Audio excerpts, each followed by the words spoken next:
is again. Well, I mean, I would agree with that. Like, I know of a lot of white people that I know that's been unalive was like, you want to call it white on white crime or whatever. It would be more than like say black people unaliving white people. Right, because Communities. you do crime, you perpetrate crime against people who are in close proximity to you, whether 5 mile radius, whatever it is. That's who you're generally going to do your crime against.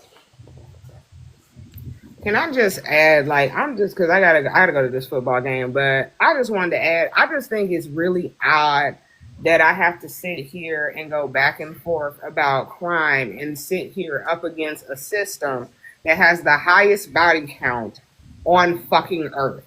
Like, no, I don't recall Africa dropping no atomic bomb.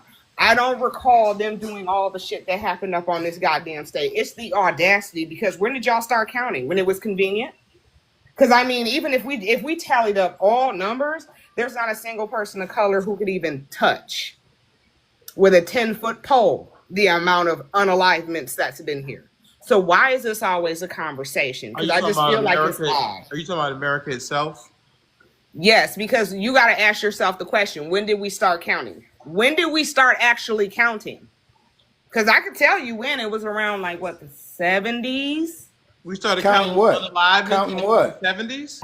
When we opened up the database, let me make sure. I'm gonna double check. When was, because this is where everybody gets their uniform. Counting what, Perry? What are we counting? Hold up. Let me, Jesus. What are you referring to that we started counting in the 70s?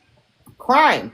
like actual crime true. is documented. What do you mean? They didn't count crime with Dutch Schultz and let me change it. Here we go. When we did the unified crime reporting, the program was initiated in 1929. That's when we started to make a database and actually collect records. You said 70 earlier. 70. Oh, you no, said I thought it 1970s. was. I thought it was the 70s. I can correct myself because I went to go double check to make sure, and that's what I did. I mean, we've been collecting it for 100 years. 1970s, 50 years. That's a big deal. No, it's 1929 until now. Yeah, 100 years we've been collecting it. Right, but if we only started at 1929, what the fuck happened before 1929? And that's not true. But you were talking about unalivings, right? Right, we're talking about unaliving. You mentioned the atomic. You mentioned the atomic bomb, right? So we've been counting those kind of deaths that have to do with war since the American Civil War and the Revolutionary we War. do that in casualties of war. I'm talking about what happened here because it didn't come out until like what, a couple years ago. 12. Let me see. Let's see. 12. How many? Oh, 11 million were unalive during the entirety of the transatlantic slave trade. Okay. And we just got that information maybe not to like North America, that's not to the Americas. It weren't no 11 million. What? We got 5% of the slave, sir, hold on. They're talking about in general. I'm talking about America. Here. They still took us. You sound ridiculous. No, that's I don't. like me sitting up. Hold on. That's like me talking to an HCOS person. Like, well, I mean, technically, like, since you are that though, but you came from France, it's totally different. That sounds dumb. No, 11 million were unalive. I'm down with talking about conversation. We're talking about. See, now you're expanding it. So, I mean, but we could, then if that's the case, we could talk about slavery worldwide, which was universal. If you want to expand if it's universal, sure, let's open this door, EK. Let's talk about the Arabic. Hold on, let's talk about the Arabic slave trade. You want to talk about that? They took a bunch. We already did. We already mentioned that they did it first. Next, I said they did it first. Next, let's talk about the reforms. All right, okay.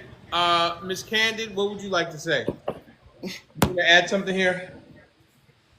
Yeah, I want to just go back to the proximity crime. How did I know that was going to happen? You might be Ubering. You got a bad connection. Okay, give me 2 minutes. Sounds good now. Go ahead. Let's try it.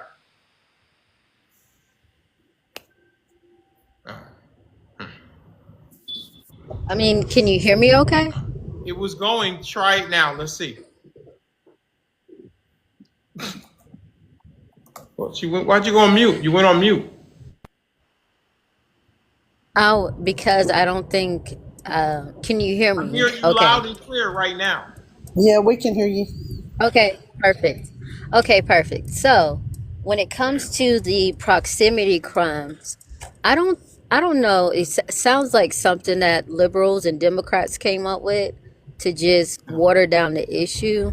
But saying that black on black crime is a result of proximity crimes is saying that if you live in proximity of black people, you're more than likely to be killed. So that's why we need to stop saying that I because it's don't think. not true. Black on black crime is just something that we're targeting ourselves. But again, when you all say the only reason why there's black on black crime and we unalive each other at a higher rate is because we are in proximity to each other. So No, that no one means said that. That's based not on what we that No said. one said. logic, No one said based that. on base can I finish? I know, but I'm Can I saying no one finish? said that. But no one said that. Okay, so what is your You said position that on when proximity? people commit crime, they generally commit crime in proximity of other people that look like them because you do crime where you're at. No, it doesn't. It doesn't. It's not that they look like them. You can't. You can either say, "I'm committing this crime because you look like me," No, or because you "I'm live committing this around me. crime You live within because a whatever you live All around right. a 3 mile. You live around a All three right. mile So let me radius or whatever it finish. is.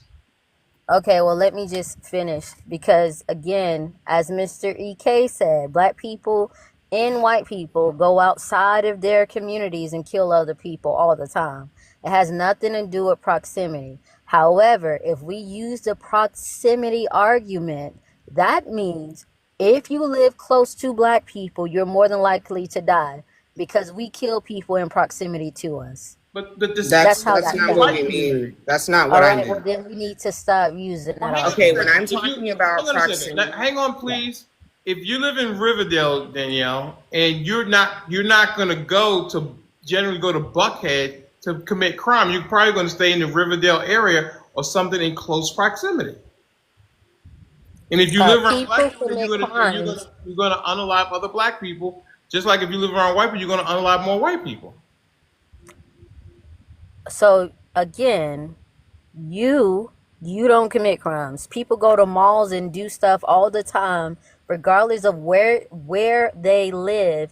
Yes, Buckhead is a prime location to stick up people and do a lot of things because Buckhead is a very prominent, rich area, and they do have crime there as well. I just moved from Buckhead when I lived in Atlanta. My laptop was stolen, and someone tried to break into my home. Where do they So live? again, and that's all on Ring. Where do they That's live? all on my Ring camera. I don't know. They were black people. They were on the Did they live public in camera. Buckhead? No, I don't. No, I don't think they lived in Buckhead. What do you Not base from if the you car don't they know? were driving. Huh? What? What'd you say? They were driving a car that didn't have a license plate. They smelled like weed. My car smelled like the weed, and they didn't live around there. They lived in Atlanta, but they didn't live in Buckhead. How do you So know? they traveled to Buckhead to the Publix that we shopped at, and I just so happened to have left my car. I know they didn't live there. I Based on know what the what I'm people saying, in do you know that for Buckhead. a fact, or is that the theory of yours? I know it for a fact they didn't live in Buckhead. The police said when they found they didn't live in Buckhead.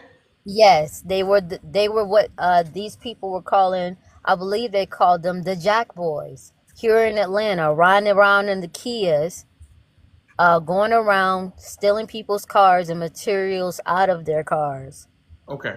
So what are we talking about? So that goes back to my argument before you started asking those again Irrelevant irrelevant questions. I know. I questions. know. My dumbass They're questions. very I got you. irrelevant to the point that I was I trying got you. to make is that people travel outside of their communities as well to commit the same heinous crimes. So black on black crime should not be limited to proximity, and we shouldn't have that argument because it waters down the severity and I gravity of black disagree on with you. black crime. but that's not okay. We can That's not disagree what I all day meant. The long. UCR have statistics on where people commit crimes. Yeah, I believe so. Yeah. I'm because I like that what you gave me. I'm going to start using that on the show. If you're going to try to pull something up, let's see what you got.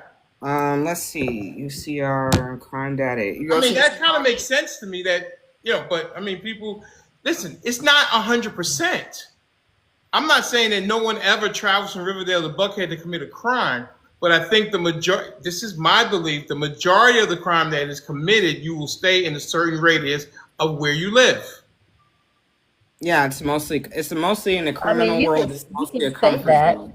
Well, you can say what you say. Hood. Of course, you can say we're going to get the You can stats. say that all day long, but again, black people go to different neighborhoods to unalive each other as well on their Never said they didn't. GANG turfs. Okay, so that's traveling outside of one neighborhood to another. Yeah, I never said it was 100%. Yes, there is a percentage that leave their neighborhood and go. Most people don't even travel outside of their neighborhood. They generally they stay within a 3 mile, 4 mile radius. They don't even leave their neighborhood. People don't even leave their own state sometimes. Well, what makes you say that, Denali? What makes you say they stay within the 3 mile radius? Because it's been researched. It says the research suggests that crime is often committed in close proximity to the offender's usual activity spaces. So by data for all people arrested where they were arrested at, the data suggests that majority of criminals are going to commit crimes in spaces that they have comfort in.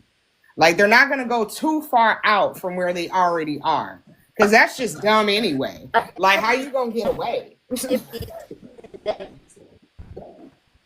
I'm sorry? She's breaking up again. You're saying hold on. So you have breaking up, Danielle. They have the crime pattern theory, and they have the proximity to routine activities. So it's like the crime pattern theory, it supports, it is a whole bunch of studies that do on this.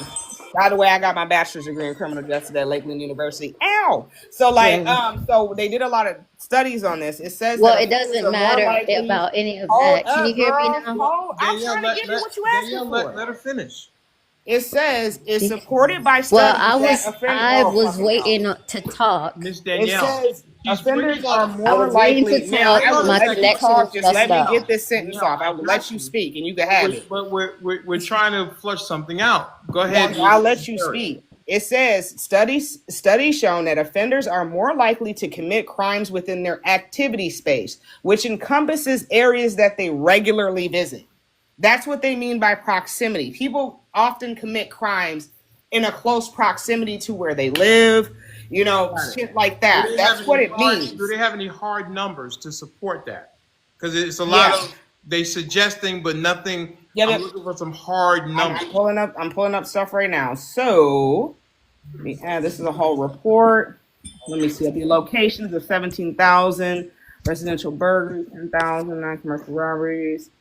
Because I'm a numbers person too. So I got you. Danielle, go ahead. Did you want to add something? Well, thank you. Yeah, because again, what y'all said was that they commit crimes in their neighborhoods where they live. That data says where they frequent, places that they visit. Again, not live. If it was lived in the neighborhoods, that's y'all argument, that data would support that. It supports what I said, places that they visit and have activities, not where they sleep and live. Okay. So let's be clear. Let me get the stats because I'm about to pull it for you because I get what the hard numbers so we don't have to play this kind of game, speculation or anything like that. I'm not interested in suggested. I'm interested in. Did you not say where they live, Denali? I know what I said, and I told Perry to get the numbers so we don't have to play that game. Yeah, I went to get something in the policy archive. It's a PDF. They looked at one place. So they do this in every state, and it was in Indiana. And they said there is a percentage. They say a proportion of crimes committed in the offender's place of residence. Research suggests that many crimes are committed within the offender's local area. However, factors like neighborhood characteristics, social disparities, and the presence of opportunity or motivations play a significant role in where crimes occur. So they even have it broken down now at peak times people commit crime. They can track you now by times. I just saw one where you said that you were at Bankhead. I'm more interested in what is the proximity of where they live and where they're arrested, which would suggest what I'm saying is right or wrong. You're wrong. Well, that's fine, Danielle. You can say it, but you don't have any. And I think it's weird how you're dismissing what I said. Danielle, you don't have any numbers to support your theory either. Everything that she said support what I said, including the fact that I said you mentioned Riverdale.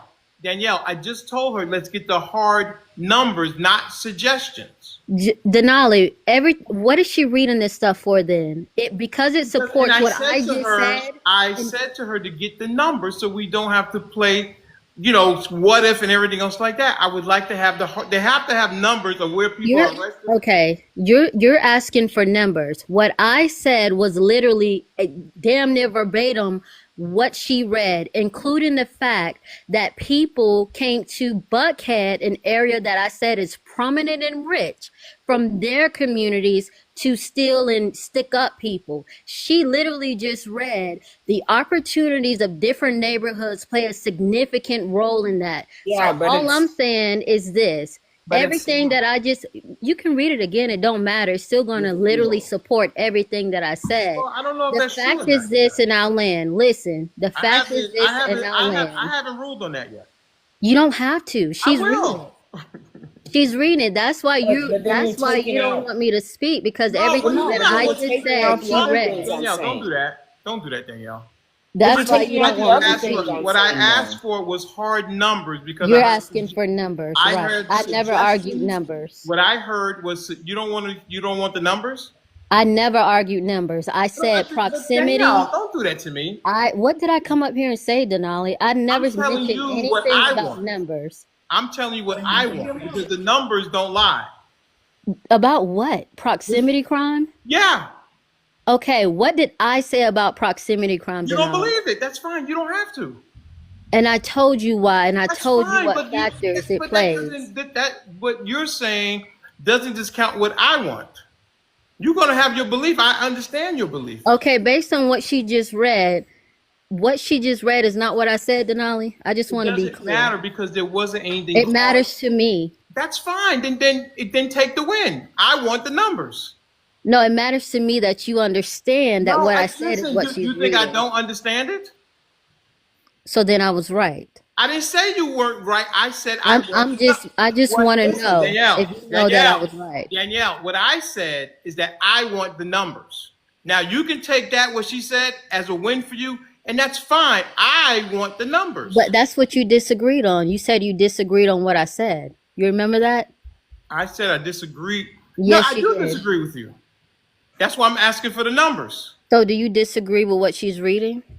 Because I asked for the numbers because it's giving suggestion. It's not giving anything hard evidence. That's what Do you disagree with what she's reading? Do I disagree with what she's reading? I don't know if I disagree, because I want the numbers. Why is that? Why is that bad to get the numbers? I got you. All right. So I'll tell you what. One thing about me: when I'm wrong, I'm wrong. When I'm right. And if you're going to sit here and catch me do Mr.Denali attitude because I'm right and she's literally reading what I said, that's weird to me. I want the numbers. I've said it from the beginning. How far, Danielle, was you said the crime happened where? Like, how far did they come from? Yeah, how far did they come from when they? I don't know. You tell me. You said Atlanta. I don't know. Tell me. Who do you want to tell you? Oh, I was asking Danielle. I don't think Danielle knows. I got your numbers, bro. I got them. Let's go. What you want to look up is a study by Ackerman and Rossimo in 2015 that found that most offenders commit crime within a few miles of their residence. For instance, in Dallas, the median distance between an offender's home and the crime scene was approximately 3 to 5 miles. That's what you said. And that was his study. That was in 2015. So that's the proximity. You said up to 5 miles. You were right, Denali. That's what it's the study. The data is here. And this is the study. It's by Ackerman and Rossimo 2015. General patterns of distance decay. And this says it is consistent with findings from other urban and suburban areas as well. So 3 to 5 miles. That's what they're basing it off of, that most criminals will commit crimes within a proximity of themselves 3 to 5 miles from where they live. They won't go too far because that's just, like I said, that's just crazy. Don't go too damn far. That's crazy. Yeah, and again, no one's saying 100%, but yeah, that was never 100%. That's my belief that most crimes are committed where people live in close proximity. That's what happened to me when I lived in Virginia. I had a van and my husband. It's called confirmation bias, but nevertheless, I'm done with this. But the numbers are the numbers.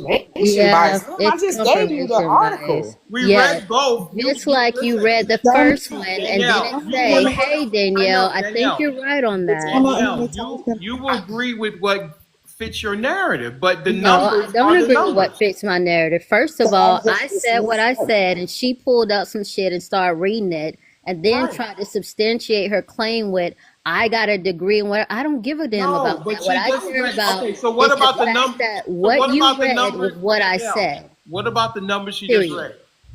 What you read is what I said. No, that's what I care about. And then you went and furthered your research to support his claim. That's what just happened.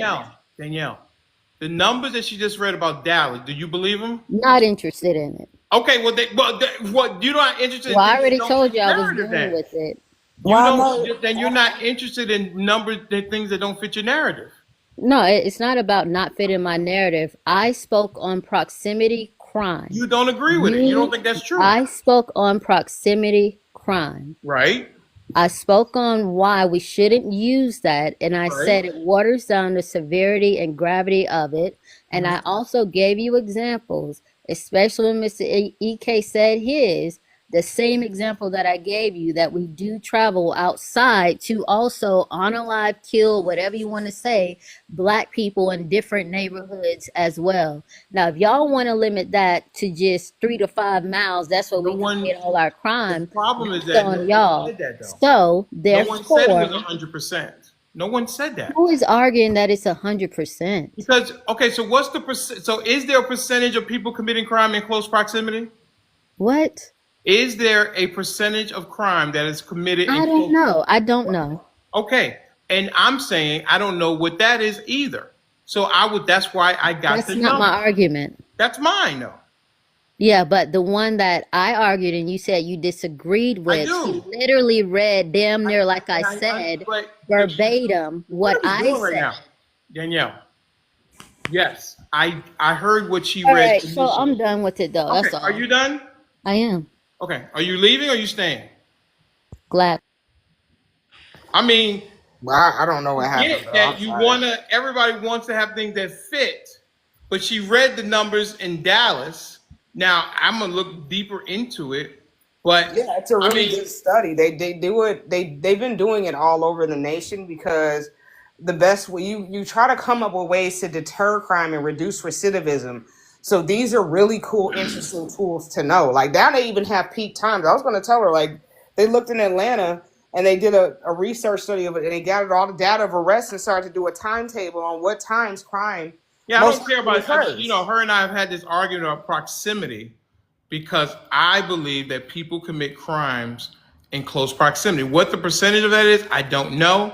I never said that people do not travel, but I think the majority of the crime is committed in where you are at.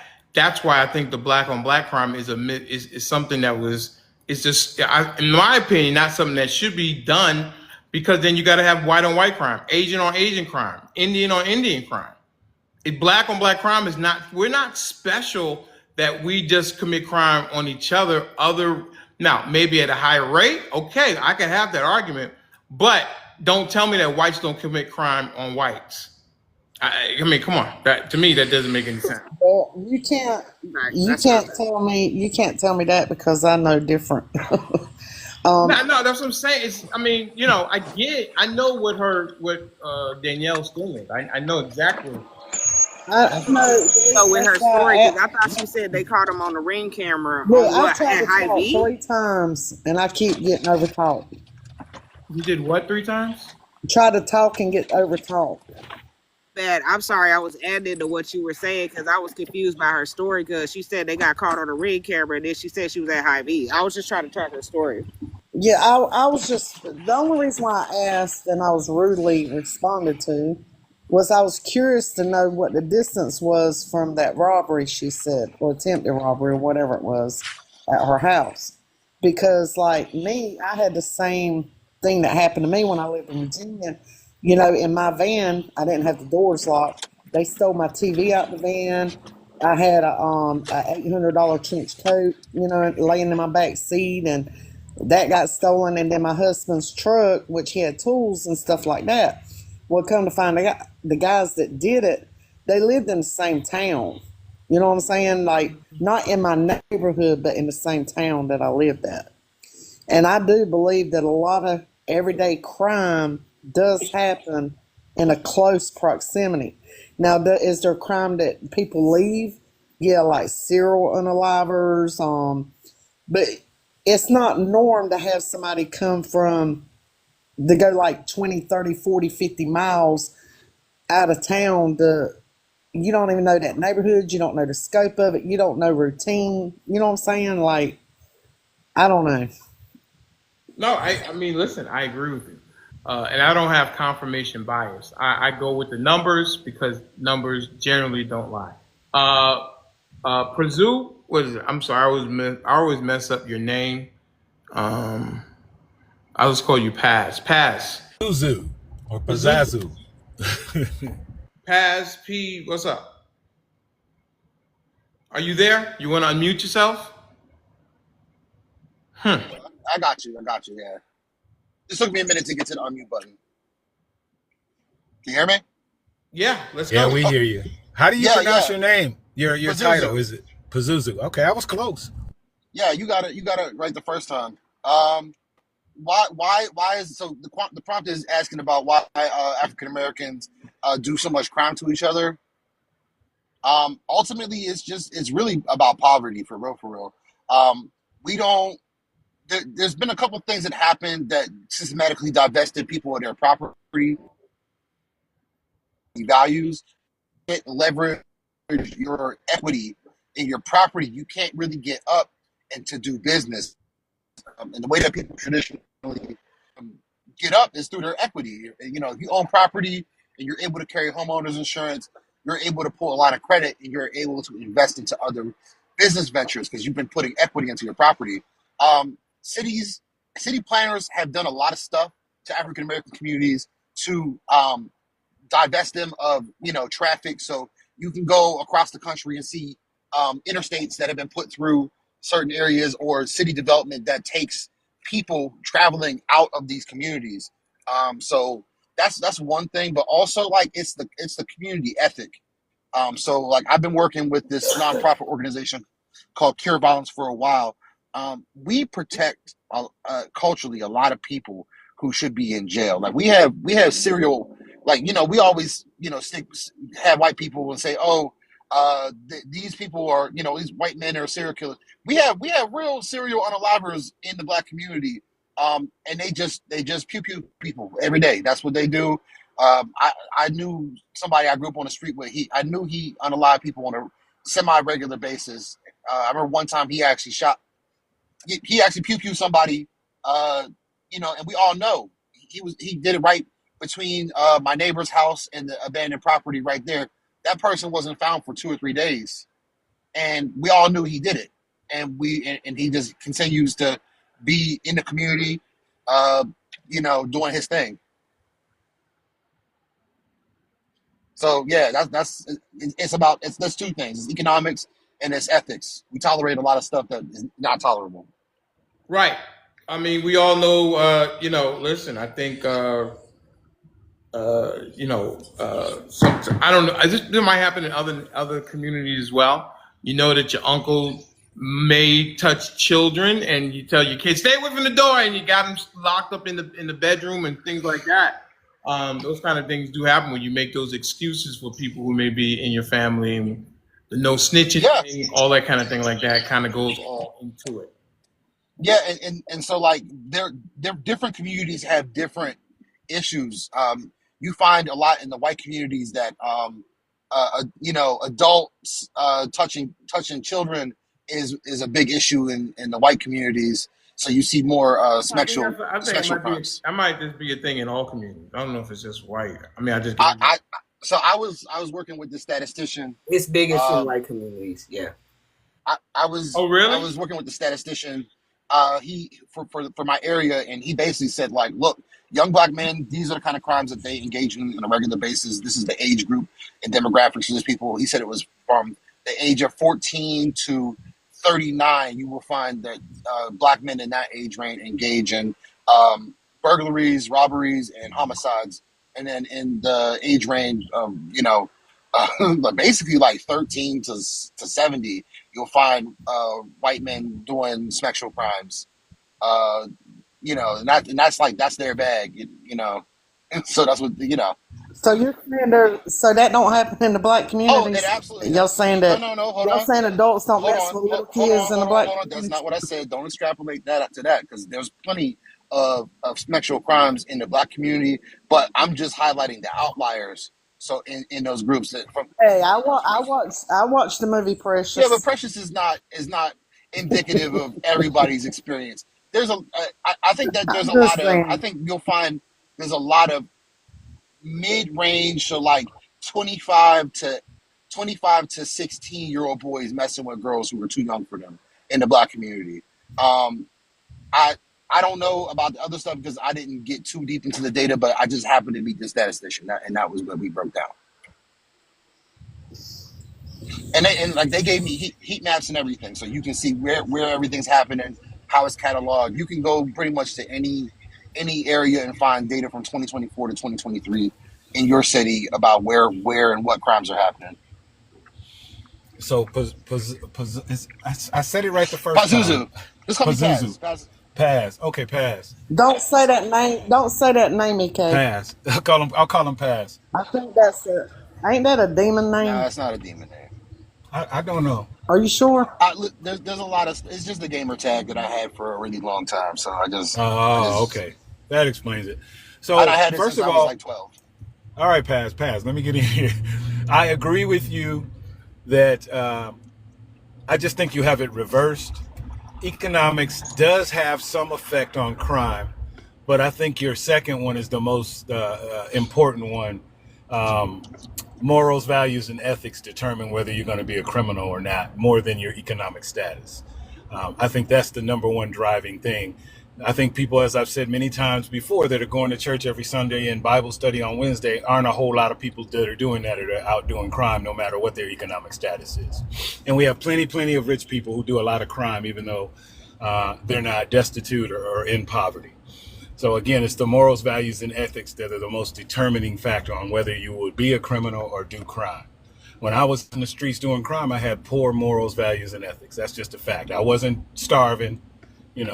I lived a fairly decent life coming up, and I was just greedy. It was all about the dollar for me. Also, this thing, when I was in high school, I graduated in 1981, so you can figure out how old I am.